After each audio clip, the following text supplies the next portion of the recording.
Hello students, पिछली class में हमने वायरस के बारे में जाना कि किस प्रकार के जीव होते हैं, इनके क्या कैरेक्टरिस्टिक्स होते हैं। आज हम इनके स्ट्रक्चर की बात करेंगे। वायरस की संरचना होती है, उस संरचना में सबसे पहले हम इसके साइज़ की बात करेंगे कि वायरस जो होते हैं किस किस साइज़ में आपको देखने को मिल सकते हैं। जो वायरस होते हैं उनका साइज़ आप 10 नैनोमीटर से लेकर के और 300-400 नैनोमीटर तक इनका साइज़ मिल सकता है। और ये बहुत सारी शेप में भी आपको देखने को मिलते हैं। इनकी जो सिमेट्री होती है, जो सिमेट्री आप इनकी देखेंगे वो 3 भागों में अगर हम डिवाइड करें तो आसानी से हम उसे समझ पाएंगे। मोस्ट ऑफ दी जो वायरसेस होते हैं वो हेलिकल शेप में आपको मिल सकते हैं, या कॉम्प्लेक्स शेप में, या फिर पॉलीहेड्रल शेप में। जो हेलिकल सिमेट्री होती है, जैसा इसके नाम से आपने टोबैको मोज़ेक वायरस का नाम सुना होगा, ये हेलिकल प्रकार का वायरस है। आपके दिमाग में तुरंत ही आ जाएगा कि हेलिकल जो वायरसेस होते हैं वो किस प्रकार के होते हैं। ये देखिए,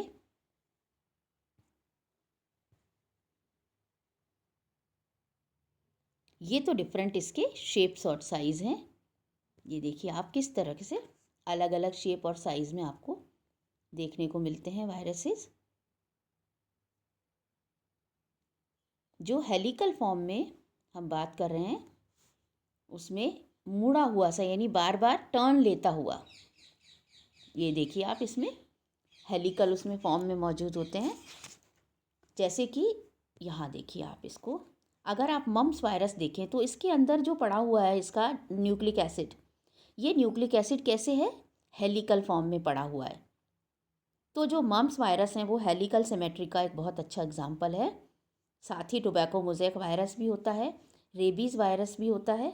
ये जो सब वायरसेस, इन्फ्लुएंजा वायरस, ये देखिए ये तीनों आप देखेंगे मुड़ा तोड़ा सा इसमें आपको हेलिकल फॉर्म में नज़र आएगा आपको न्यूक्लिक एसिड। आरएनए या डीएनए जो हम बात करेंगे बाद में। तो हेलिकल सिमेट्री में जो न्यूक्लिक एसिड है वो हेलिकल फॉर्म में मौजूद होता है। अगर हम बात करें कॉम्प्लेक्स सिमेट्री की, तो कॉम्प्लेक्स सिमेट्री जो है उसमें आप पाते हैं, देखिए फिर यहाँ पर ये देखिए आप, ये जो बैक्टीरियोफेजेस होते हैं वो कॉम्प्लेक्स सिमेट्री का बेस्ट एग्जाम्पल होते हैं। यानी वायरस की जैसे ही हम बात करते हैं और आपके दिमाग में अगर कोई वायरस आ रहा है तो वो वायरस ये होता है, वायरस इस प्रकार का कि वो एक षटकोणीय आकृति है, और इस षटकोणीय अष्टकोणीय आकृति में नीचे की तरफ उसके एक टेल है, उसके टेल फाइबर्स हैं। तो ये जो आपको दिखाई देता है यही बैक्टीरियोफेज का शेप भी होता है, साइज भी होता है इस तरह से। और साथ में स्ट्रक्चर जो आप ये देख रहे हैं ये कॉम्प्लेक्स सिमेट्री में आता है। तो जो कॉम्प्लेक्स सिमेट्री होती है उसमें जो वायरियन होता है या एक सिंगल वायरस पार्टिकल जो होता है वो इस प्रकार की शेप का कुछ आपको दिखाई देगा, जिसमें कि टेडपोल की आकृति का होगा, और इसमें मल्टी एंगुलर हेड है, टेल है साथ में। इसके देखिए चारों तरफ जो वायरस होता है पार्टिकल, उस वायरस पार्टिकल में बाहर की तरफ जो होता है प्रोटीन का कोट होता है, अंदर की तरफ उसमें आरएनए या डीएनए होता है। बाहर जो प्रोटीन का कोट होता है उसको हम कैप्सिड के नाम से जानते हैं, और अंदर जो उसमें न्यूक्लियर मटेरियल होता है उसे हम न्यूक्लियोइड के नाम से जानते हैं। अब इसके अलावा बाहर की तरफ आप देख रहे हैं ये आउटर एनवेलप एक शब्द लिखा हुआ है।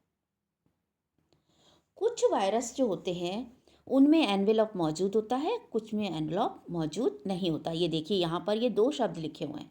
हेलिकल सिमेट्री में ही दो प्रकार के वायरस होते हैं, एक होता है जिसमें चारों तरफ एनवेलप होता है, एक होता है जिसमें एनवेलप नहीं होता। यहाँ ऊपर आप देखिए ये जो ऊपर दिखाई दे रहा है नॉन एनवेलप्ड है, ये इसका मतलब बाहर की तरफ कोई इसमें वो नहीं है। ये एक तरह से टीएमवी का एग्जाम्पल है। ये देखिए टोबैको मोज़ेक वायरस जो है उसमें कोई एनवेलप मौजूद नहीं होता, ये नॉन एनवेलप्ड वायरस है। और किस सिमेट्री का है, हेलिकल सिमेट्री का। अब हेलिकल सिमेट्री में ही आप देखिए जो एनवेलप्ड होते हैं जिनके बाहर की तरफ देखिए ये एक आवरण सा मौजूद है, एक खोल सा मौजूद है, इनको हम बोलते हैं एनवेलप्ड वायरस। और एनवेलप होने का उनको एक फ़ायदा होता है वायरस को, कि वो जब होस्ट में होते हैं तो वो अपने आप को सुरक्षित रख सकते हैं इनके द्वारा, यानी ज़्यादा सुरक्षित होते हैं। तो जितने भी जो ह्यूमन बींग्स में जितने भी डिजीज़ फैलाने वाले वायरस होते हैं, the all are most of the viruses are of enveloped type. तो आप ये देखिए एनवेलप इनमें मौजूद है। देन अगर हम बात करें दूसरी सिमेट्री की, दैट इज़ हमने बात की कॉम्प्लेक्स सिमेट्री की।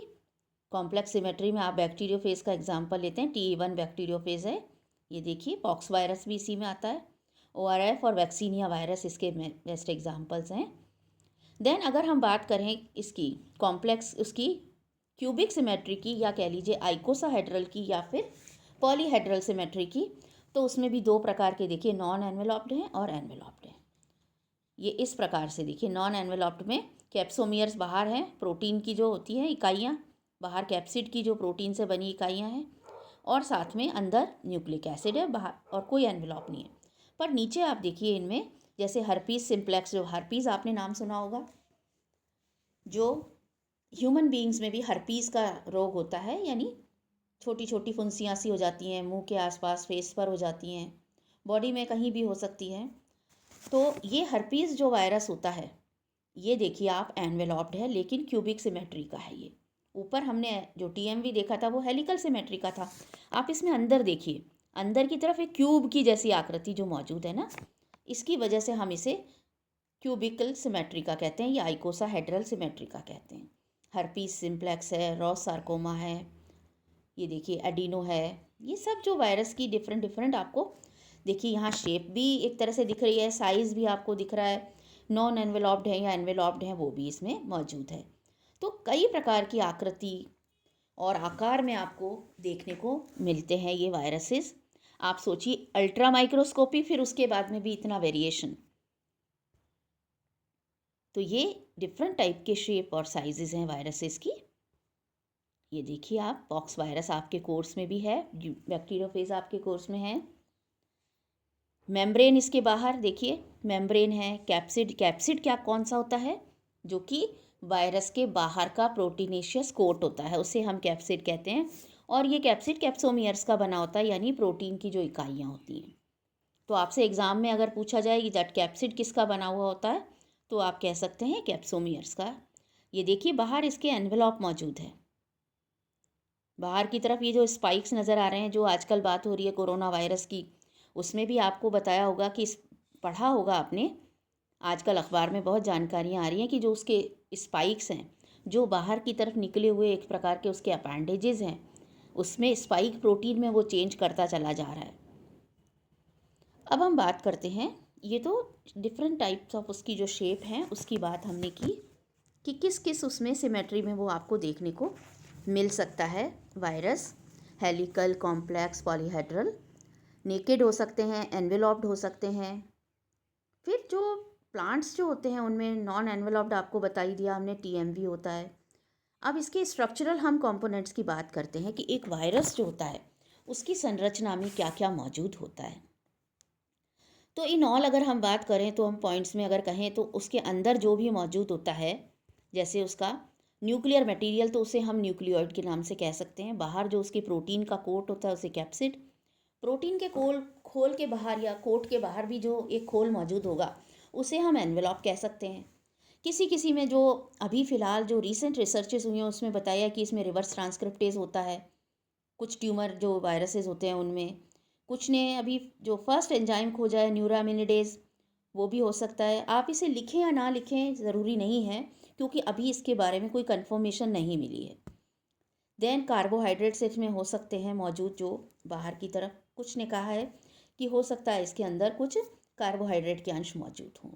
तो बेसिकली अगर आप इसके स्ट्रक्चर को देखते हैं तो इसमें क्या मिलता है, एनवेलप बाहर की तरफ है, अंदर की तरफ प्रोटीन का कोट है। अगर एनवेलप्ड नहीं है वो वायरस तो एनवेलप नहीं होगा, सिंपल उसमें कैप्सिड मौजूद होगा, फिर अंदर की तरफ उसमें न्यूक्लिक एसिड होगा, जो भी एक प्रकार का RNA या DNA। अब RNA DNA में भी DNA डबल स्टैंडर्ड भी हो सकता है, जो कि रेट्रो जो रियो वायरसेस होते हैं उनमें मौजूद होता है। सिंगल स्टैंडर्ड RNA भी हो सकता है, जैसे TMV में होता है। RNA डबल स्टैंडर्ड भी हो सकता है, जैसी बात की आपको रियो वायरसेस के लिए, ऐसे ही DNA सिंगल स्टैंडर्ड हो सकता है, जो कि 5174 में मौजूद होता है। ये जो सिंगल स्टैंडर्ड RNA है वो 5174 में है, डबल स्टैंडर्ड RNA रियो वायरसेस में पाया जाता है। ऐसे ही आप DNA के बारे में भी देखेंगे, single standard, double standard DNA पाए जाते हैं। जैसे सिंगल स्टैंडर्ड DNA की बात करें तो मेज स्ट्रीक में पाया जाएगा, डबल स्ट्रैंडेड अगर आप डीएनए की बात करें तो कॉलीफ्लावर मोज़ेक फ्लावर जो वायरस होता है, कॉलीफ्लावर मोज़ेक यानी जो गोभी में पाया जाता है, इवन ह्यूमन एडिनो जो 2 वायरस है वो भी डबल स्ट्रैंडेड डीएनए। तो आप कहने का आशय यहाँ पर ये है कि जो अंदर का इसका कोर है उसमें जो न्यूक्लिक एसिड मौजूद है वो या तो आरएनए हो सकता है या डीएनए। तो आरएनए हमेशा आप पढ़ते हैं कि सिंगल स्ट्रैंडेड होता है, लेकिन वायरस में डबल स्ट्रैंडेड आरएनए के वायरस भी पाए जाते हैं। तो आप कह सकते हैं, हम ये कहते हैं कि जो मनुष्य हैं वो बहुत उत्कृष्ट कृति है, लेकिन अगर आप इन्हें देखें तो ये इतनी छोटे और इतने छोटे सूक्ष्म कृतियाँ हैं जिसमें कि कितना ही ये चेंज और कितनी ही शीघ्रता से ये चेंज कर सकते हैं। आप सोच के देखिए, अगर हम बात करें जो ये रिवर्स ट्रांसक्रिप्टेज एंजाइम हैं, ये रिवर्स ट्रांसक्रिप्टेज एंजाइम ने तो पूरी जेनेटिक्स ही चेंज करके रख दी है।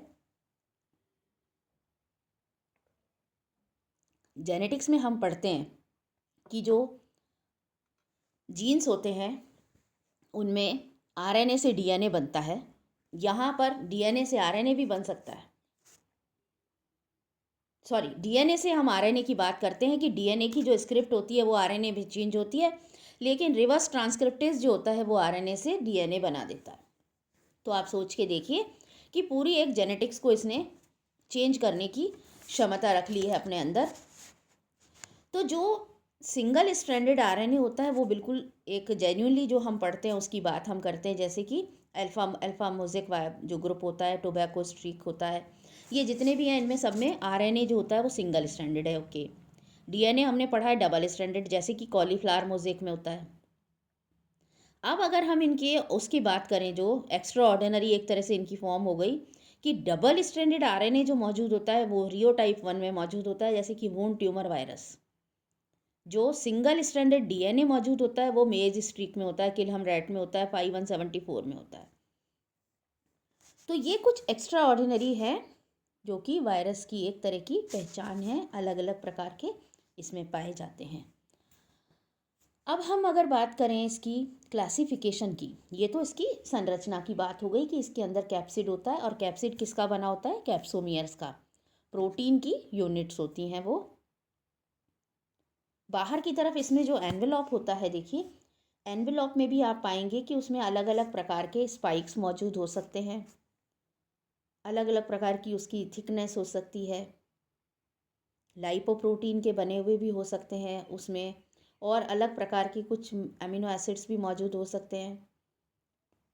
होस्ट जो होता है जैसे हर्पीज़ वायरस है, पॉक्स वायरस है, इन सब में आप पाएंगे कि इनमें लिपोप्रोटीन की जो लेयर होती है वो आउटसाइड प्रोटीन कोट होती है, और ये जो लेयर होती है ये स्पेसिफिक फीचर्स रखती है, और कुछ माइक्रो प्रोजेक्शन जिन्हें कि आप स्पाइक्स कहते हैं वो इसके पूरी लेंथ पर मौजूद होते हैं, जैसे आप ये देख रहे हैं इस तरह के प्रोजेक्शंस। और ये जो लेयर बनती है 3 स्टेप्स में बनती है, जैसे फॉर्मेशन ऑफ न्यूक्लियोकैप्सिड, फिर entry of virus protein into host plasma. जब कैसे इन्फेक्शन ये करते हैं तो देखिए किस तरह से 3 स्टेप्स में फिर ये कर पाते हैं कि पहले न्यूक्लियोकैप्सिड की फॉर्मेशन, फिर इसके बाद वायरस प्रोटीन की एंट्री होस्ट प्लाज्मा मेम्ब्रेन में, स्पेसिफिक लिपिड एनवेलप और nucleo capsid form from host membrane and separation and release of new virion. यानी जब इस प्रकार का एक वायरस घुसता है किसी भी होस्ट में तो वो सबसे पहले उसको बोलता है हमारा न्यूक्लियो कैप्सिड बना दो, और उसके बाद में वो फिर अपने जैसे और बहुत सारे कण बना करके और उसमें से रिलीज हो जाता है। अब क्लासिफिकेशन ऑफ वायरस की अगर हम बात करते हैं तो वायरस जो है वो देखिए एक एरियोटा में रखा गया है, और फाइलम जो ग्रुप तो इसका एक एरियोटा है, फाइलम इसका वीरा है। वायरा ट्रेडिशनली जो वर्ड वायरस है वो एक जैसे नेम ऑफ द डिजीज़ कोई भी होती है, जैसे टोबैको मोज़ेक वायरस, हमेशा किसी भी डिजीज़ के बाद में इस नाम को वायरस को रख दिया जाता है और कह दिया जाता है भाई ये कॉलीफ्लावर मोज़ेक वायरस। तो इस प्रकार से इसका नामकरण बहुत पहले इनिशियली कर दिया गया था, और वो 4 ग्रुप्स में किया गया कि जैसे अगर प्लांट वायरसेस हैं तो उन्हें हम प्लांट वायरस के नाम से बोलते हैं, और किस तरह से जैसे बैक्टीरियोफेजेस हैं, एल्गल वायरस हैं, फंगल वायरस हैं। अगर इनवर्टिब्रेट में है तो उसे हम बोलते हैं इनवर्टिब्रेट वायरस, वर्टिब्रेट हो तो वर्टिब्रेट वायरस। ड्यूअल होस्ट, अगर 2 होस्ट को वो ऑक्यूपाई करता है वायरस तो उसे ड्यूअल होस्ट वायरस के नाम से हम जानते हैं। अब ये नाम तो हो गए इस प्रकार से कि किसी भी ऑर्गेनिज्म या कैटेगरी ऑफ ऑर्गेनिज्म या ग्रुप उसके नाम से हम इसको जान सकते हैं। जो बर्जीज मैनुअल है, जो बैक्टीरिया के, एक तरह से आपको बैक्टीरिया पढ़ा रहे थे जब हमने कहा था दैट बर्जीज मैनुअल एक तरह की बहुत बड़ा एक ग्रंथ है बैक्टीरिया के जानकारी के लिए। तो बर्जीज मैनुअल में होम्स जो थे उन्होंने बाइनोमियल नॉमेनक्लेचर को ध्यान में रखते हुए वायरस का नाम रखने की सोची और उन्होंने कहा कि वायरेल्स जो ऑर्डर है उसमें हम इसे 3 सब ऑर्डर्स में रखते हैं। फेजिनी जो कि बैक्टीरिया को इन्फेक्ट करेंगे, बैक्टीरियोफेजेस, आप समझ गए होंगे कि ऐसे वायरस जो बैक्टीरिया को इन्फेक्ट करते हैं उन्हें हम बैक्टीरियोफेजेस कहते हैं और वो फेजिनी में रखे गए। जूफेजिनी यानी जो कि ह्यूमन बींग्स और एनिमल्स को इन्फेक्ट करेंगे वायरस, उन्हें हम जूफेजिनी में रखेंगे। और फाइटोफेजिनी के अंतर्गत हम वो वायरस रखते हैं जो कि प्लांट्स को इन्फेक्ट करते हैं। तो इस प्रकार से बहुत ही सिंपल सा क्लासिफिकेशन इसका दे दिया गया और बताया गया कि इसमें किस प्रकार से आप इन्हें मेंशन कर सकते हैं, इसको, इसके कैरेक्टरिस्टिक्स को, मॉर्फोलॉजी को, केमिकल कैरेक्टर्स को, कि टाइप ऑफ न्यूक्लिक एसिड, आप इसे कैसे डिफाइन करेंगे किसी भी वायरस को। तो उसका टाइप ऑफ न्यूक्लिक एसिड को हम सबसे पहले पता करते हैं। उसके बाद उसके शेप एंड साइज़ को वायरस की को देखते हैं, सिमेट्री ऑफ वायरस देखते हैं, नंबर ऑफ प्रोटीन सब यूनिट्स, एक जो कैप्सोमियर, देखिए अगर हम टीएमवी के संदर्भ में बात करें तो जो टीएमवी होता है, टोबैको मोज़ेक वायरस, उसमें निश्चित आप देखेंगे नंबर लिखा हुआ रहता है कि इसमें इतनी है। सपोज़ करिए आप, जैसे टीएमवी में अगर हम बात करें कि इसमें 2000 के आसपास कैप्सोमियर्स हैं, जैसे हम एग्ज़ाम्पल अगर आपको दें कि इसके अंदर जो इसका कोट होता है, बाहर की तरफ प्रोटीन का कोट जो होता है, उसमें लगभग 2130 जो हैं वो कैप्सोमियर्स मौजूद हैं। तो ये एक प्रकार से इसकी एक पहचान है, कैप्सोमियर्स का नंबर जो होना, ये भी एक प्रकार की इसमें नंबर ऑफ प्रोटीन सब यूनिट्स भी इसकी पहचान बनाते हैं। देन डायमीटर, न्यूक्लिक एसिड की जो कॉइलिंग मौजूद है, जो अंदर की तरफ न्यूक्लिक एसिड है वो कितना जगह को घेरे हुए है, उसका क्या डायमीटर हो सकता है। प्रेजेंस ऑफ आउटर एनवेलप है कि नहीं है।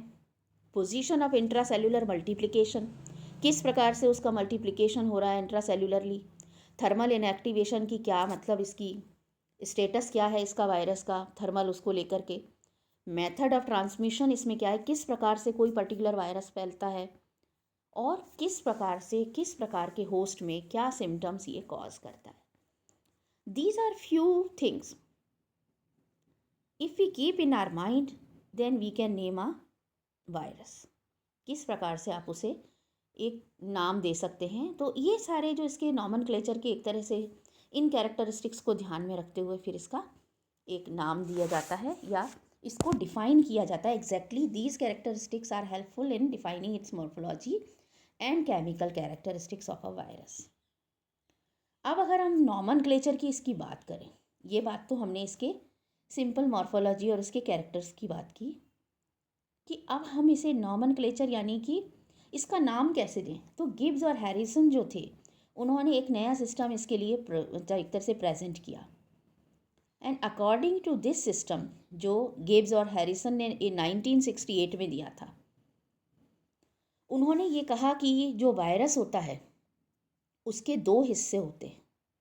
एक पार्ट जो होता है वो उसका कॉमन नेम होता है वायरस का, और दूसरा पार्ट उसका होता है उसकी कोडेड इन्फॉर्मेशन वायरस के बारे में। क्या हुआ, गिब्स और हैरिसन ने 1968 में जो दिया क्लासिफिकेशन, सॉरी नॉमेनक्लेचर यानी नामकरण इसकी पद्धति, उसमें उन्होंने बाइनोमियल नॉमेनक्लेचर को ध्यान रखते हुए कहा कि ये इस वायरस के साथ में उतनी यूज़फुल नहीं रहेगी। यहाँ हमें उसी तरह से 2 पद लेने हैं। किस तरह से कि पहला कॉमन नेम को हमने माना फर्स्ट पेयर, और दूसरा उसकी कोडेड इन्फॉर्मेशन को। जो लेटर कोडेड इन्फॉर्मेशन है उसको नाम दिया गया क्रिप्टोग्राम, जो कि चेंजेबल हो सकता है। जैसे जैसे रिसर्च होती जाएंगी वैसे वैसे वो चेंज होता चला जाएगा, लेकिन फर्स्ट जो नाम है, कॉमन नेम जो है उसका, वो नहीं चेंज होगा। अब इसको आप एक एग्जांपल से समझ सकते हैं that each cryptogram of virus contains 4 coded information pairs, यानी जो क्रिप्टोग्राम होता है, यानी एक वायरस का जो दूसरी वाली जो नाम का हिस्सा है, सेकंड पार्ट जो उसका नाम का है, उसमें कोडेड इन्फॉर्मेशन है। और वो कोडेड इन्फॉर्मेशन कैसे है? 4 पेयर्स की फॉर्म में है, और वो चारों पेयर्स की फॉर्म कैसी है? कोडेड है। फर्स्ट पेयर जो होगा, type of nucleic acid in virus oblique number of nucleic acid strands, कि किसी भी वायरस में कौन सी प्रकार का न्यूक्लिक एसिड, सपोज आरएनए है तो आर आ जाएगा, डीएनए है तो डी आ जाएगा। और न्यूक्लिक एसिड डीएनए है, आरएनए है, सिंगल स्ट्रैंडेड है, डबल स्ट्रैंडेड है, उसके हिसाब से आप उसका नाम रख सकते हैं। तो आप क्या कहेंगे? R/1, अर्थात आरएनए है और सिंगल स्ट्रैंडेड है, एक स्ट्रैंड है उसमें। अब दूसरी बात हम करें, सेकंड पेयर क्या कहता है इसका कोडेड लैंग्वेज का? मॉलिक्यूलर वेट कितना होगा न्यूक्लिक एसिड का, और परसेंटेज अमाउंट कितना है न्यूक्लिक एसिड का। तो उसमें आप सपोज कहते हैं टीएमवी के केस में R1 कह दिया आपने, फिर 2/5 कह दिया। फिर आप बात करते हैं तीसरे पेयर की, जिसमें कि आप बताते हैं size of virus and size of nucleic acid. उसमें आप कहते हैं साइज ऑफ वायरस, जैसे टीएमवी जो होता है वो कैसा होता है?